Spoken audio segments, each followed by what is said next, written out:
السلام علیکم، آپ دیکھ رہے ہیں ہو کیا رہا ہے۔ میں ہوں Faisal Abbasi, group editor 92 news. Irshad Ahmad Arif sahab ساتھ ہیں، شکریہ ارشاد صاحب آپ کا۔ بھارتی وزیر خارجہ جے شنکر نے پاکستان کی جو امن کی کوششیں ہیں ان کو لے کر جس طرح زبان استعمال کی ہے اس کو دنیا بھر میں غیر سفارتی اور غیر مہذب زبان قرار دیا جا رہا ہے۔ نہ صرف اس طرح کا رد عمل بھارت کے خلاف آیا ہے، بلکہ بھارت کا جو اس سارے وقت میں، ایسے وقت میں کہ جب دنیا چاہتی ہے کہ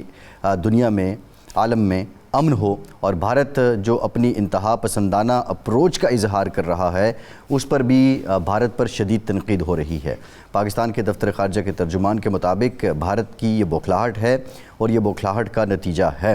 بہرحال پاکستان کی جو سفارتی کامیابیاں ہیں یہ بھی نیچرل ہے، اوبویس ہے، فطری طور پہ پاکستان کی ان کامیابیوں سے سب سے زیادہ تکلیف یا سب سے زیادہ کسی کے پیٹ میں مروڑ اٹھیں گے اور اٹھ رہے ہیں تو وہ بھارت ہے۔ اس کی محرکات اور عوامل بھی سب کو پتہ ہیں، لیکن ضرورت کیا پڑی کہ جے شنکر کو ایسی زبان استعمال کرنی پڑی؟ آج کے پروگرام میں اس پر بات کریں گے۔ دوسری جانب جو بالواسطہ مذاکرات